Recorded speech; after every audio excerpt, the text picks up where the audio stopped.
Hello friends, Keshav Gupta, quality classes.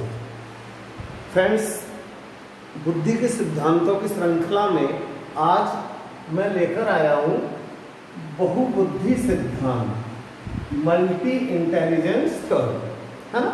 बहुबुद्धि सिद्धांत, ठीक है। और कौन है इसके प्रवर्तक दोस्तों? Harvard gardener. कौन है? Harvard gardener. याद रखना, क्वेश्चन भी आया हुआ इसी साल फर्स्ट ग्रेड का क्वेश्चन है दोस्तों। ये क्या कि बहुबुद्धि सिद्धांत किसने दिया, है ना।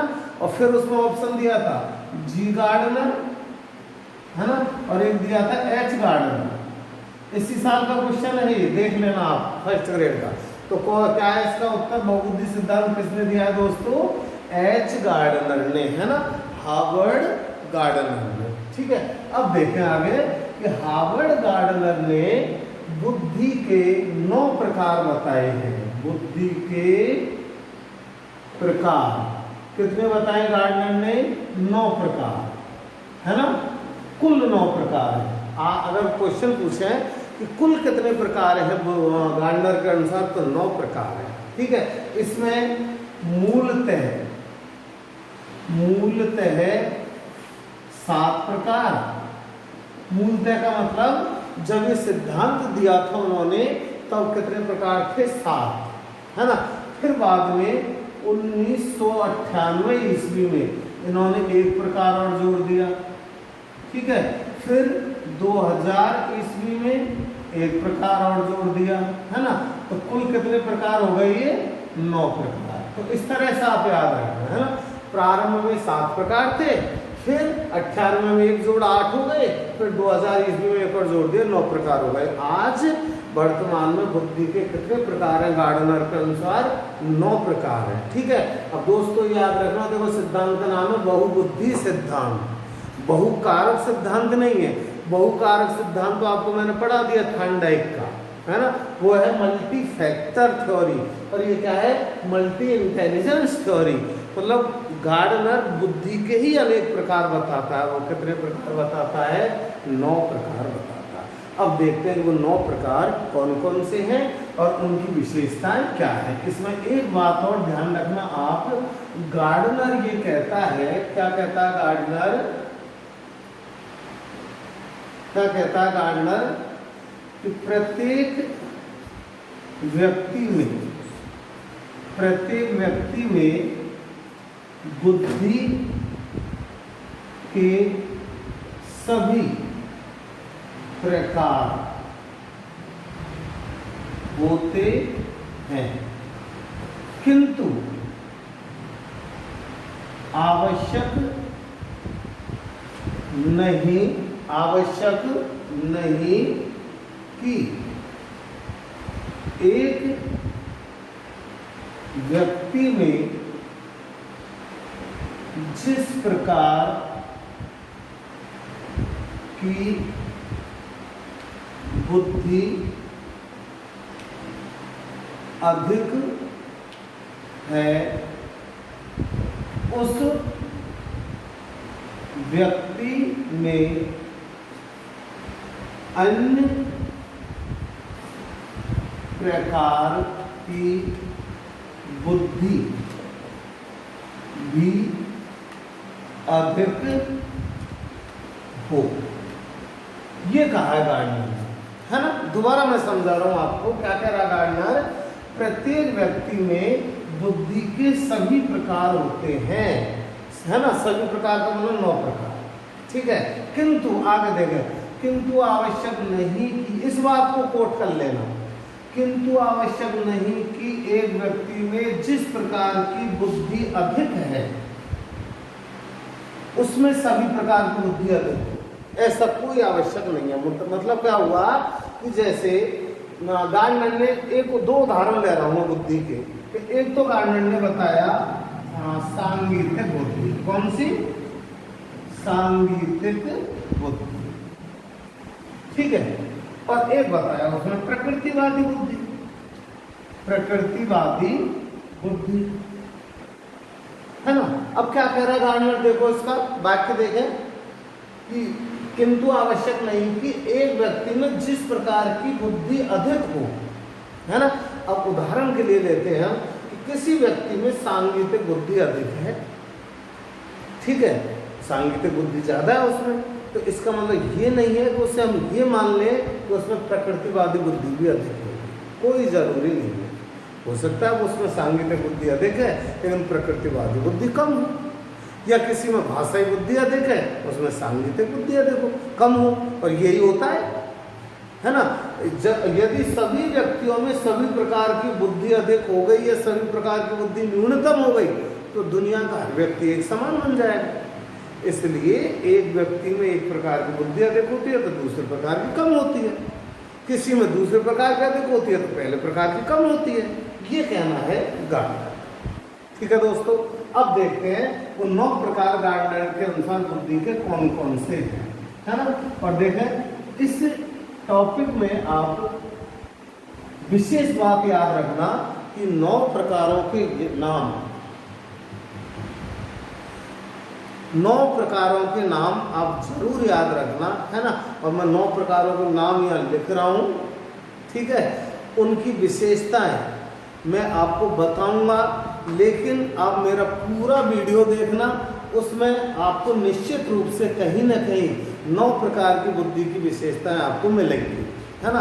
और एक बात और बता दूं दोस्तों अभी कि आज से मैंने एक नया और स्टेप आपके लिए शुरू किया है। वो क्या है कि मैं जिस टॉपिक को कंप्लीट करूंगा उसी टॉपिक से रिलेटेड जितने भी क्वेश्चन बनते हैं वो सारे क्वेश्चन मैं आपसे पूछा करूंगा और उसको PDF में भी डालूंगा।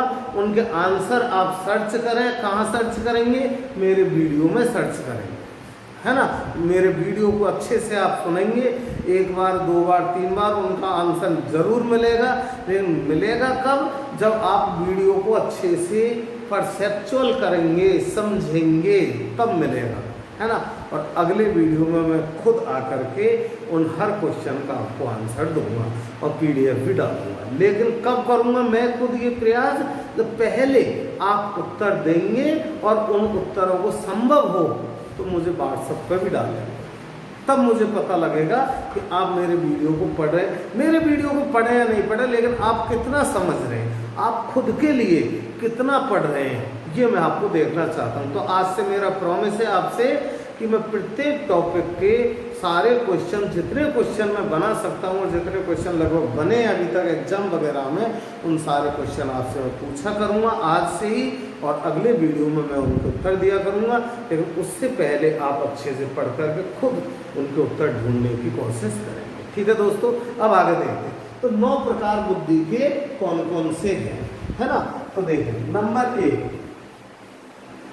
सांगीतिक बुद्धि।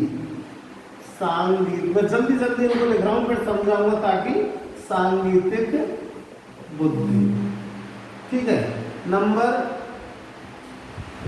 2, पहला कौन सा हो गया दोस्तों, सांगीतिक। नंबर 2 भाषाई बुद्धि, भाषाई बुद्धि, ठीक है। नंबर 3 तार्किक बुद्धि, तार्किक या इसी को हम कहते हैं गणितीय बुद्धि, है ना। तार्किक बुद्धि या गणितीय बुद्धि। नंबर 4 स्थानिक बुद्धि, स्थानिक या इसी को कहते हैं हम दैशिक बुद्धि, दैशिक बुद्धि, ठीक है। नंबर 5 शारीरिक, शारीरिक गतिक बुद्धि, गतिक बुद्धि, शारीरिक गतिक बुद्धि। नंबर 6 व्यक्तिगत आत्मन बुद्धि, व्यक्तिगत आत्मन बुद्धि, ठीक है। 7वां व्यक्तिगत अन्य बुद्धि, व्यक्तिगत अन्य बुद्धि, ठीक है। और 8वां जो ये देखें, ये 7 प्रकार बुद्धि के तो कहलाते मूल, मतलब प्रारंभ में अभी बताया मैंने, गार्डनर ने बुद्धि के 7 प्रकार बताए थे प्रारंभ में, है ना, तो वो 7 प्रकार ये, ठीक है। और फिर 1998 में उन्होंने 8वां प्रकार जोड़ा, बताया ना मैंने, 1998 में 8वां और 2000 में 9वां। तो 8वां प्रकार उन्होंने 1997 में जोड़ा, 98 में जोड़ा, वो कौन सा था? प्रकृतिवादी बुद्धि, है ना, प्रकृतिवादी बुद्धि। कब जोड़ा ये? 1998 ईस्वी में। और 9वां अस्तित्ववादी बुद्धि, अस्तित्ववादी बुद्धि, ठीक है, ये कब जोड़ा? 2000 ईस्वी। ये प्रकार 9 प्रकार बुद्धि के किसने बताए हैं दोस्तों? हावर्ड गार्डनर ने बताया। हो गया क्लियर? 8वां प्रकृतिवादी और अंतिम बुद्धि का प्रकार कौन सा जोड़ा था? अंतिम अस्तित्ववादी बुद्धि को जोड़ा, ठीक है। अब हम देखते हैं आगे इन बुद्धि प्रकारों की विशेषताएं, है ना, थोड़ी छोटी छोटी सी इनकी विशेषता है, लेकिन आपके लिए विशेषताएं तब ज्यादा इंपॉर्टेंट बन जाती है जब पेपर इसका बहुत ही उच्च स्तर का आता है ना। लेकिन एक जनरल पेपर जो आता है ना, उसमें आपको इतना ही क्वेश्चन वो पूछते हैं, कोई भी प्रकार दे दिया, पूछ लिया ये प्रकार किसने दी, या फिर कोई मनोवैज्ञानिक का नाम दे दिया और पूछ लिया कि इसने निम्न में से कौन सा प्रकार बुद्धि का बताया है ना। तो आप 9 प्रकारों को देखो। एक तो भाषाई बुद्धि में से क्वेश्चन आया हुआ है पहले, एक जो लास्ट की 2 है प्रकृतिवादी और अस्तित्ववादी बुद्धि, इनमें से क्वेश्चन आया हुआ है, ठीक है। खैर, तो इन सब प्रकारों को आप याद रखना। और अब हमें इनकी विशेषता देखते हैं। पहला प्रकार कौन सा बताया था दोस्तों बुद्धि का? इसने पहला मतलब सबसे पहले हम ले लेते हैं कौन सा? भाषाई बुद्धि, है ना, भाषाई बुद्धि। मतलब भाषाई बुद्धि की विशेषता क्या है ना। तो मैंने आपको अभी बताया था कि मैं कुछ क्वेश्चन पूछूंगा और उन क्वेश्चन के उत्तर इसी वीडियो में आपको मिलेंगे, लेकिन कब मिलेंगे? अब इनको आप समझें अच्छे से, जो मैं समझा रहा हूँ, है ना। उत्तर मैं क्लू दूंगा, उत्तर नहीं बताऊंगा डायरेक्ट, क्लू दूंगा आपको, है ना, और उत्तर में अगले वीडियो में, ठीक है ना। तो आप लेकर समझ गए तो उत्तर भी आपको मिल जाएंगे इसमें। जैसे अब मैं बता रहा हूँ भाषाई बुद्धि क्या है ना। तो आप याद रखना, शब्द एवं वाक्यों को समझने एवं बोध करने का कौशल, है ना। शब्द एवं वाक्यों को समझने एवं बोध करने का कौशल कौन सी बुद्धि है दोस्तों? भाषाई बुद्धि, है ना। शब्दों को समझना, वाक्यों को समझना, शब्दों का अर्थ समझना, वाक्यों का अर्थ समझना, उसके आधार पर फिर अपने शब्दों को बोलना, ये क्या है? सब भाषाई बुद्धि, ठीक है दोस्तों। दूसरा प्रकार लेते हैं बुद्धि का, सांगीतिक बुद्धि। क्या है दूसरा? सांगीतिक बुद्धि।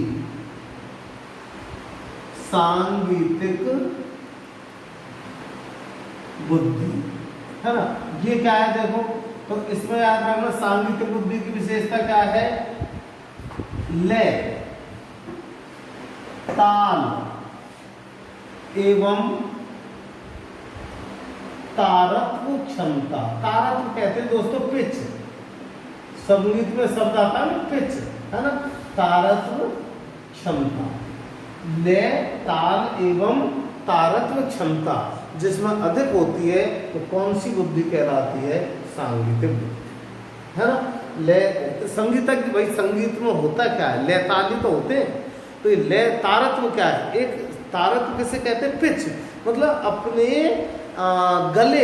अपने गले की जो पिच है उसको तालबद्ध रूप से, ना लयबद्ध रूप से बोलना, वो क्या है? सांगीतिक, ठीक है दोस्तों। तीसरा देखते हैं हम, तीसरी बुद्धि कौन सी है? तार्किक या गणितीय बुद्धि, है ना, सीधी सी है। तार्किक या गणितीय बुद्धि।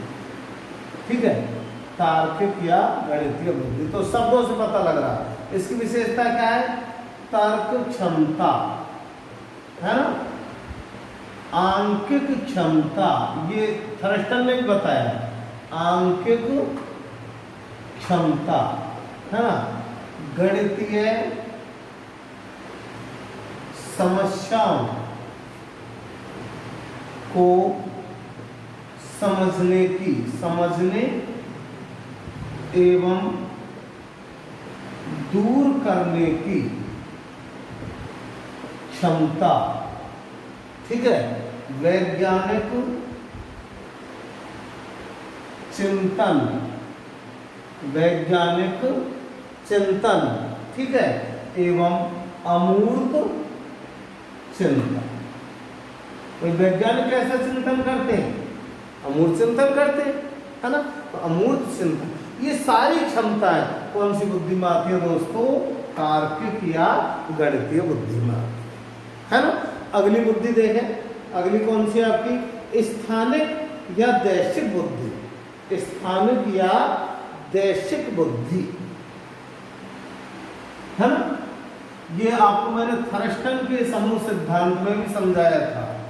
स्थानिक या दैशिक क्या है, स्थानिक या दैशिक, याद करो, आया था उसमें, स्थानिक या दैशिक बुद्धि, है ना।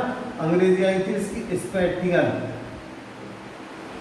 Spatial intelligence. क्या है ये स्थानिक या दैशिक, तो इसमें मैंने बताया था आपको पहले, दोबारा बता रहा हूं कि स्थान, दिशा, है ना, जैसे निश्चित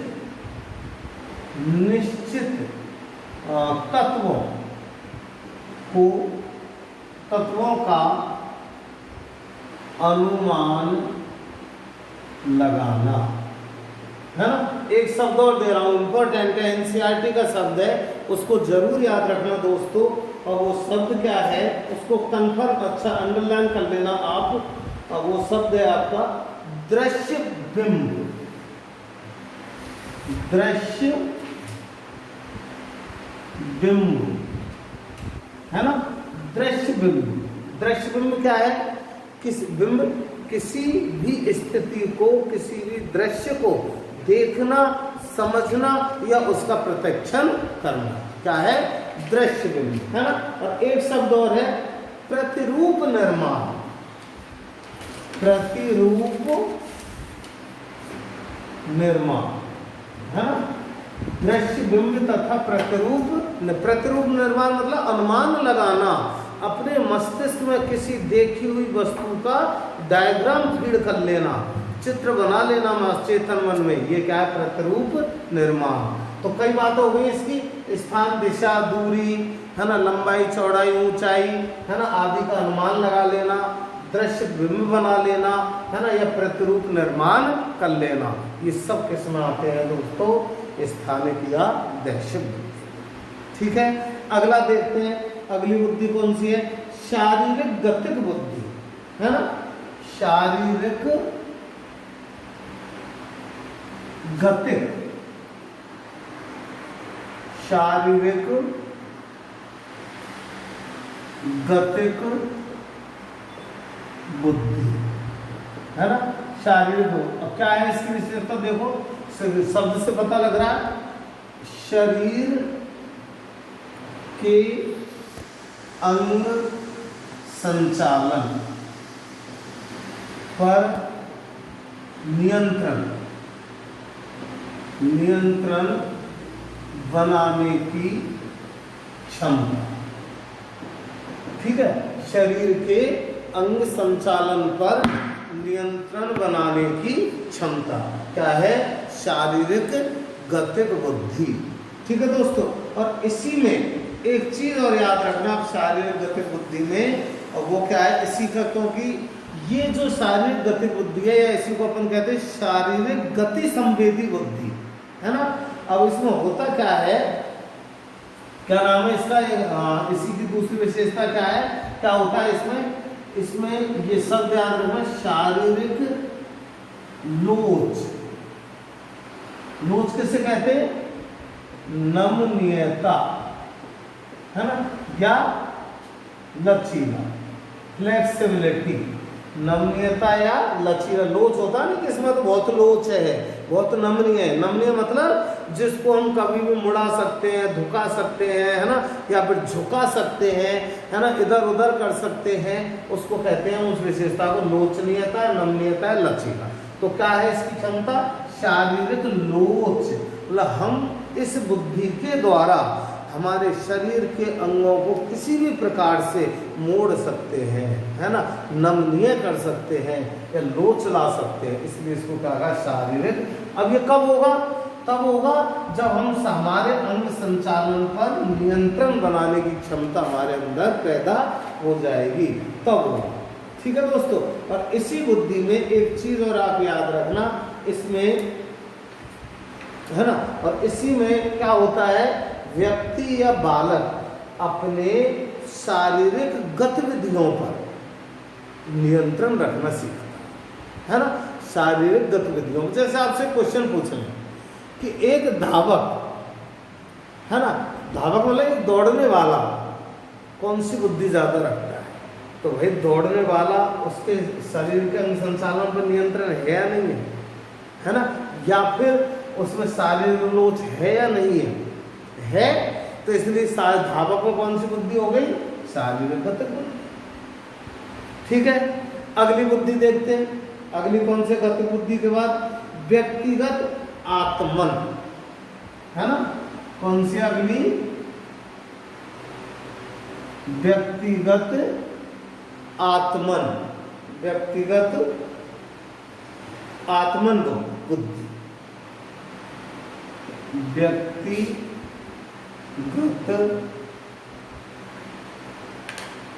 व्यक्तिगत आत्मन, है ना। व्यक्तिगत आत्मन मतलब समझिए इसका मतलब आपका है स्वयं की, व्यक्तिगत खुद की, आत्मन खुद की, व्यक्तिगत मतलब अकेला। तो व्यक्तिगत आत्मन, इसको अपन क्या कहते हैं अंग्रेजी में? याद रखना, इंट्रा इंडिविजुअल, है ना, इंटेलिजेंस। क्या है ये? इंट्रा इंडिविजुअल, इंटर नहीं है, क्या है ये? इंट्रा। और दूसरा शब्द क्या है इसके लिए हिंदी? अंतरा, है ना, आत्मन। अंतरा आत्मन, अंतरात्मन नहीं है, अंतरात्मन तो दूसरे की हो जाएगी। ये क्या है? अंतरात्मन मतलब अपने अंदर स्वयं की। क्लियर रखना, व्यक्तिगत आत्मन, अंतरात्मन या फिर इंट्रा इंडिविजुअल इंटेलिजेंस। ठीक है, नाम हो गया। अब इसकी विशेषता क्या है? सीधी सी विशेषता है, वो क्या है? स्वयं के संवेग, विचार और भावनाओं को समझना, है ना। तभी तो वो अंतरात्मन मतलब स्वयं को समझना। तो क्लियर हो गया, स्वयं के संवेग, विचार और भावनाओं को समझने की क्षमता ही कौन सी है? अंतरा आत्मन या व्यक्तिगत आत्मन बुद्धि। ठीक है दोस्तों। और इसमें और क्या होता है वो देखें। इसमें व्यक्ति अपने स्वयं के भाव एवं संवेगों को समझता है ना, उनमें विभेद करने की क्षमता पैदा करता है तथा मानव व्यवहार को निर्देशित करने में उन सूचनाओं का उपयोग करता है। ये हो गया एक विशेषता। और क्या है? मानव व्यवहार को निर्देशित करने में, मानव व्यवहार को निर्देशित करने में उन सूचनाओं का उपयोग करता है। देखो इस पॉइंट को, मानव व्यवहार को निर्देशित करने का मतलब दूसरे व्यक्ति को कुछ दिशा निर्देश देने में या दूसरे व्यक्ति को समझाने में, है ना, उन सूचनाओं का उपयोग करता। कौन सी सूचनाओं का? स्वयं के संवेग, स्वयं के विचार और स्वयं की भावनाओं से संबंधित सूचनाओं उपयोग किसमें करता है? दूसरों को दिशा निर्देशित करने में। ठीक है, तो कुल मिलाकर ये जो व्यक्तिगत आत्मन बुद्धि है, ये क्या है? स्वयं को समझना, स्वयं के संवेगों को समझना और स्वयं के विचारों को समझना। ठीक है, और आगे देखें, अगली बुद्धि है व्यक्तिगत अन्य बुद्धि, है ना। अगली बुद्धि कौन सी है दोस्तों? व्यक्तिगत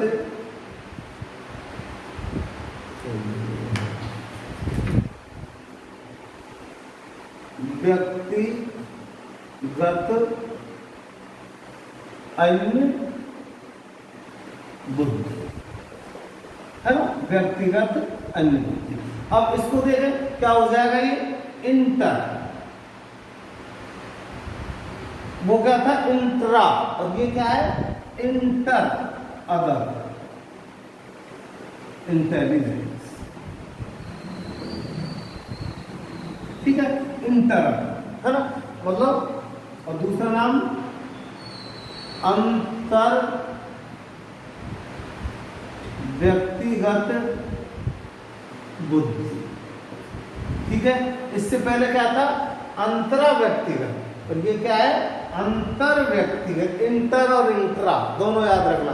पहले बुद्धि थी इंट्रा और अब कौन सी है? इंटर। अब इसकी विशेषता क्या है? देखो, व्यक्तिगत आत्मन में तो वो अपने संवेगों को समझता है, खुद के संवेगों को, खुद के विचारों को, खुद के भावनाओं को। और यहाँ क्या होगा?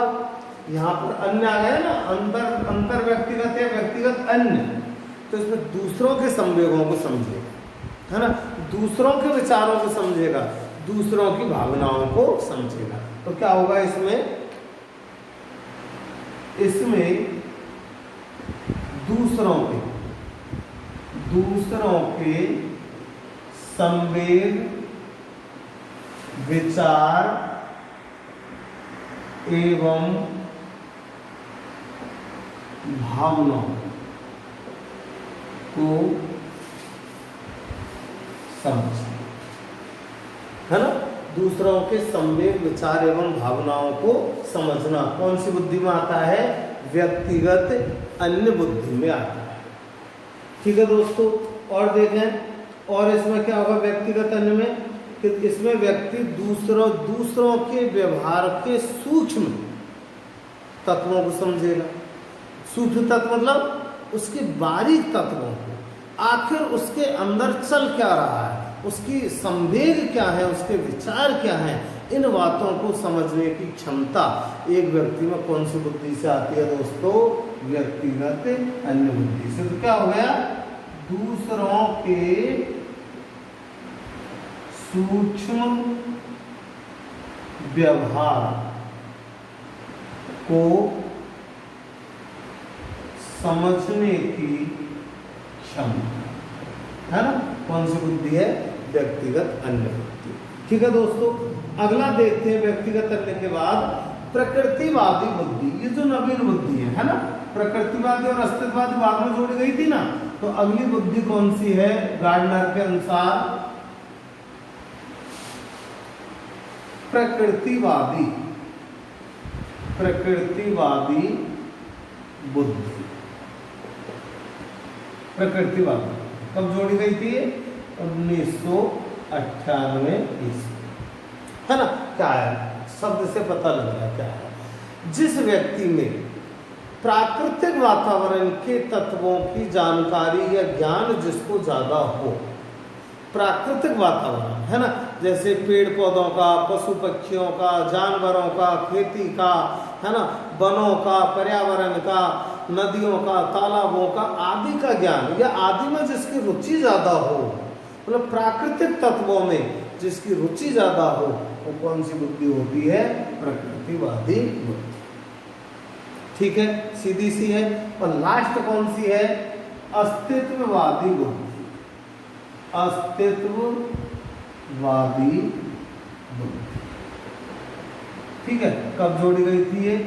2000 ईस्वी में जोड़ी गई थी अस्तित्ववादी बुद्धि।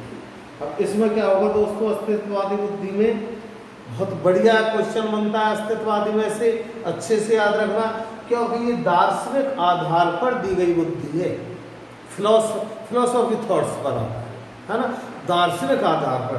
तो इसमें कौन सी क्षमता पैदा होती है, बहुत अच्छे से याद रखना है ना, कौन सी क्षमता पैदा होती है इसमें? संसार के रहस्य है ना, जैसे जीवन, मृत्यु आदि को समझने की क्षमता। ठीक है ना, बड़ा सा आता है ना, जैसे आप कभी दर्शन पढ़ोगे है ना, इस तरह से मान लेगा आप ये अस्तित्ववादी बुद्धि दर्शनवादी बुद्धि है। तो जब आप जैसे कोई सा भी दर्शन पढ़े, प्राचीन दर्शन पढ़े, शंकराचार्य का दर्शन पढ़े, उसमें दिया है अहम ब्रह्मास्मि, तत्वमसि ब्रह्मास्मि, मैं ही ब्रह्म हूँ, तू ही ब्रह्म है ना। उसी में दिया है मृत्यु क्या है, जैसे अब उपनिषद पढ़ते हैं उसमें आता है कि जीवन क्या है, मृत्यु क्या है। ऐसे गूढ़ ये ऐसे रहस्यमय प्रश्न किसमें दिए गए हैं? अस्तित्ववादी बुद्धि। तो ये बुद्धि हमारे अंदर कौन सी क्षमता पैदा करती है?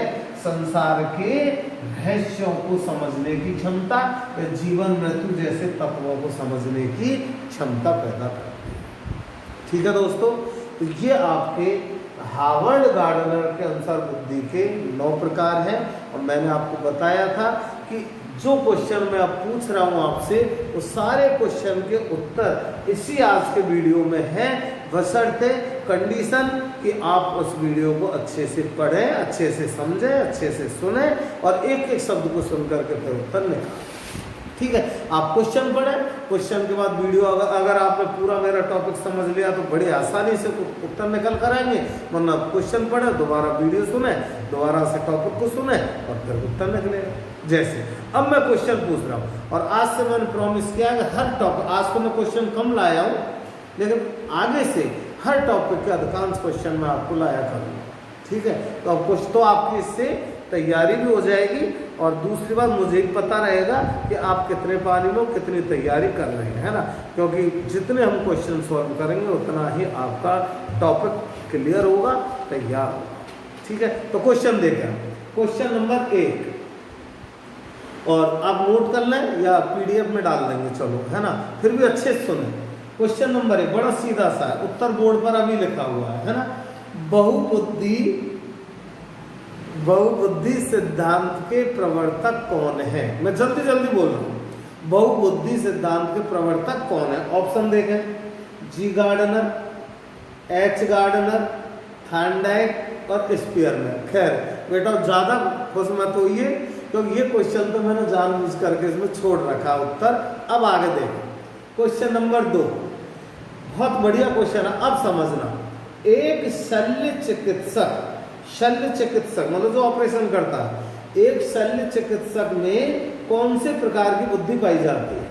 ऑप्शन देखें, ए प्रकृतिवादी बुद्धि, बी सांगीतिक बुद्धि, सी शारीरिक बुद्धि और डी कौन सा? व्यक्तिगत आत्मन बुद्धि।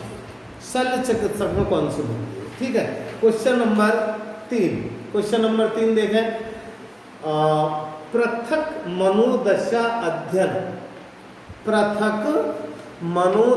अध्ययन कौन सी बुद्धि से होता है? पृथक मनोदशा अध्ययन, अच्छा क्वेश्चन है NCERT। ठीक है, उत्तर देखें, देखें भाषाई बुद्धि, शारीरिक बुद्धि, व्यक्तिगत आत्मन बुद्धि और व्यक्तिगत अन्य। ठीक है, नंबर 4, क्वेश्चन नंबर 4 देखें, एक किसान और शिकारी में कौन सी बुद्धि पाई जाती है?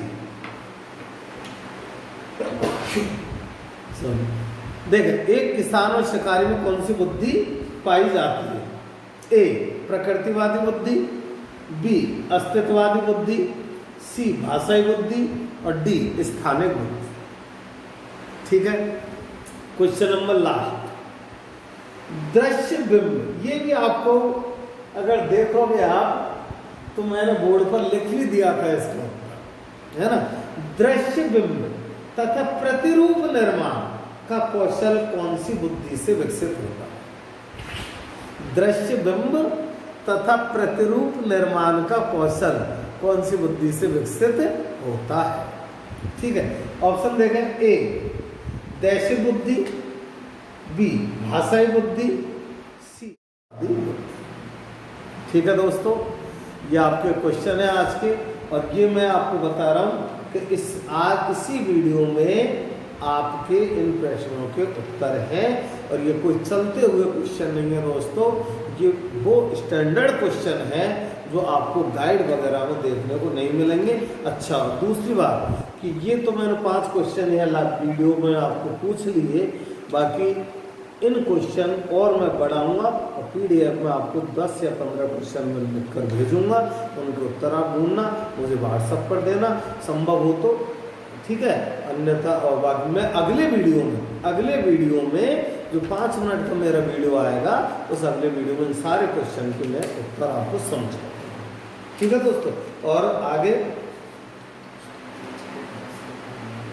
अच्छा एक बात और, जो मैं टेस्ट इस क्वेश्चन के जो आंसर है ना, वो मेरे टेलीग्राम लिंक पर भेजे जाएंगे, आप उनको जांचना, देखें, है ना। मैं आपको टेलीग्राम लिंक भेजूंगा, है ना। टेलीग्राम ऐप आप देख लें, सर्च कर लेना, और उसमें आपको इनके उत्तर मिलेंगे। और अगर आप मांग करेंगे तो मैं यहाँ पर भी कुछ क्वेश्चन को आपको उत्तर की डिटेल या डिस्क्रिप्शन आपको दूंगा, आपको पता लगेगा कि किस तरह से क्वेश्चन आए। ठीक है, दूसरा, आप अपने उत्तर मेरे अगले वीडियो में देखेंगे, हो गया। और आगे आंसर के लिए मेरे पूरे वीडियो को आप अच्छे से समझना, देखें, और आंसर कमेंट में भी उसके आप भेजें, है ना। ठीक है दोस्तों, Telegram link is available in description. जो मेरा है ना टेलीग्राम लिंक है वो आपको मिल जाएगा अभी मेरे डिस्क्रिप्शन में, उसको आप अपने उत्तर दे, मेरे प्रश्न देखें और उसके उत्तर दें। Thank you. मेरे YouTube चैनल को सब्सक्राइब करें, लाइक करें, और ज़्यादा से ज़्यादा इसे शेयर करें। हाँ, नई जो व्यवस्था आज से दी है आपको, टेलीग्राम, है ना, टेलीग्राम और इंस्टाग्राम भी है ना। इंस्टाग्राम कॉलम भी आपको मिलेगा, उसमें भी आप अपने कमेंट्स डाल सकते हैं, और मैं भी उसमें जो आवश्यक होगा वो आपको समय समय पर देता हूँ। Thank you.